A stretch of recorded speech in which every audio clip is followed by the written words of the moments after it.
At the Shrine Park, one of the biggest in Damascus, we met Vanessa Bailey, British investigative and independent journalist, to talk about the impact of sanctions on the daily life of the Syrian people, the diversity and the similarities between the people of Syria and the UK. Vanessa has visited Syria for the first time in 2016, and she has been living in the country for the last 2 years now. Living here under the most savage sanctions, which of course was the Caesar sanctions imposed under the Trump administration, but continued by Biden, although we'll speak about that later. Maybe the data reclamation by Damascus has forced America's hand to partially lift the sanctions, but we will talk about that maybe later on a geopolitical basis. So she was able to see firsthand the impact of the savage sanctions on the Syrian people. Every day I see children going through the rubbish to find something to eat or to find things in the rubbish that they can sell. And this has become a daily, not daily, actually they come around 5 times a day. And before 2019, I never saw this anywhere in Damascus. So this is one personal experience that I want to share with people. You know, the way that sanctions have been used as a weapon against the Syrian people to basically reduce them to a level where they will rise up again against the government. What about your friends? What they tell you about the sanctions? My friends are suffering. You know, all of them are suffering. I mean, you hear all the time in English, no electricity, no fuel, no cooking gas, no heating gas in the winter. People who normally would store food in their freezers for winter, which would keep them going through the winter for their families, they can no longer do this. Why? Because the fridges are not working, because we have maybe on average 4 or 5 hours of electricity per day maximum, and not together. Like we will have 5 hours off and 1 hour on, often not even this much. So, you know, people in 48 degrees don't have water because there's no electricity to pump water to the tanks on the roof, for example. As I said, they can't store food because nothing stays fresh for very long. And the food prices have gone sky high. Most people, for example, working for the government, are on the equivalent to around $20 per month, to give you an idea, 70,000 Syrian pounds. If you imagine that 1 kilo of chicken now, not good quality chicken, is around, say, 10,000. More, actually, in some cases, right?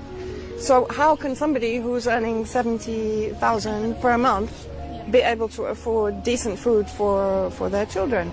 Even vegetables, the prices are... I saw something the other day on Facebook that a country like Macedonia that has no coastal borders, it has no access to the outside world, it imports all of its vegetables, yet it's selling bananas at around 3,000 Syrian pounds. Here in Syria, they're 13,000 Syrian pounds. So how can people afford these prices? Basically, Syria is under complete siege. It's under blockade. It is being slowly prized apart by the intelligent policies of the Syrian government and its collaboration with its allies. Since the governments of the US and UK pretend all the time that they care about the Syrian people, it was important to shed light on these allegations. I run out of words to describe my government and the US government because they are nothing short of psychopathic criminals.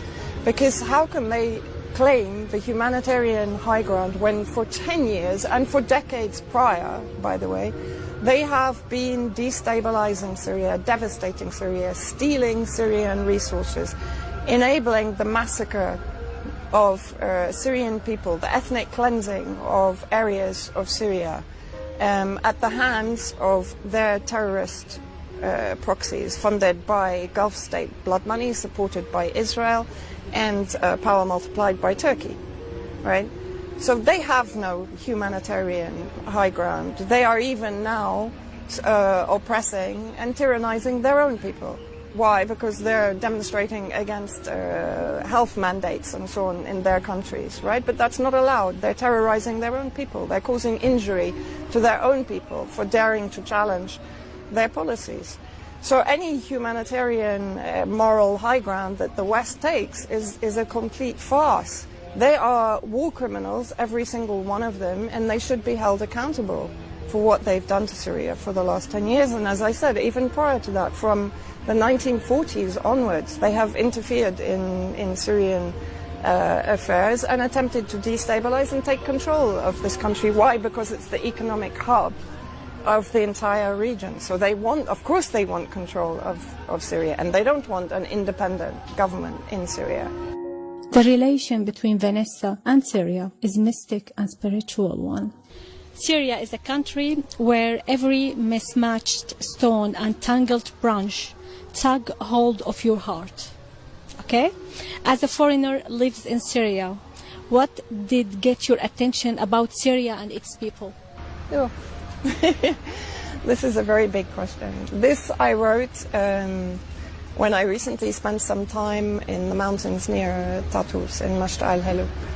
And I had the opportunity to go for a walk on my own and just really breathe in the history and the nature and the countryside and the beauty of this country, away from politics, away from heavy discussions, away from all, the big issues that have threatened this country for 10 years. And there is here a sense of spiritual connection, and without it being religious. It's just a connection to the universe, to everything that's important in our life as human beings. And a connection to nature, and most importantly to history. Syria has been inhabited for 10,000 years. It has such a wealth of history and civilization. The barbarians in the West look at this and describe it as being full of savages and so on. That's how they sell the war against Syria. But they are the savages. Syria is the civilized nation. Syria is the nation with history, with heritage, and that's what they're trying to destroy. That's what they've tried to destroy in Yemen. That's what they've tried to destroy in Libya, in Iraq, because they don't want this representation of what they are not. I lived in England for 1.5 years, and I used to walk in the lanes of Brighton, and I told my friends that we have kind of similarities between the lanes and the old city of Damascus. Would you please tell us, from your perspective, what is the similarities between the Syrian people and the British? I think particularly being British, the similarities that I most notice, people always describe the British as being cold or reserved. I would challenge that. Yes, of course, I agree with you. Shy, I would say, but actually they have an innate warmth and a compassion for each other, for human beings. That is demonstrated, for example, if they see anyone fall over in the street, they are the first people to help them, to give them a lift to the hospital, whatever. And this is exactly what you see in Syria. Her last message is a thank you to the Syrian people for their hospitality, pointing out that they still have the love of life despite all hardships. My last question is, what is your message to the Syrian people and the British?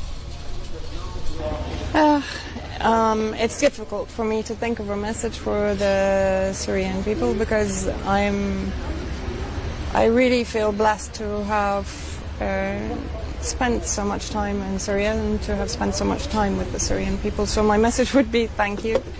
Thank you for your hospitality, your generosity, for opening always your hearts to both me but to anyone who is coming here to Syria to discover the truth. There is never any resentment from anyone in Syria. And to all Syrians, you've demonstrated to me what real resistance is, what real solidarity is, what real resilience is, and this is a lesson that I will always carry with me, to the British people, with the situation in the world right now, and in my view, the same multi-spectrum war that has been waged against Syria and other target nations by the neo-colonialist cabal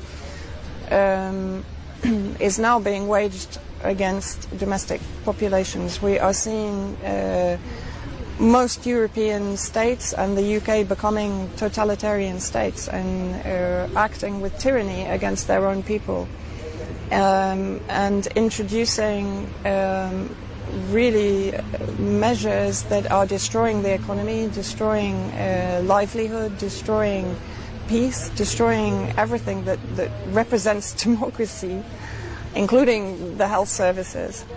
And so please look to Syria to understand what the amount of resilience you're going to need, the amount of resistance you're going to need, how you're going to have to judge your reaction to your government's oppression.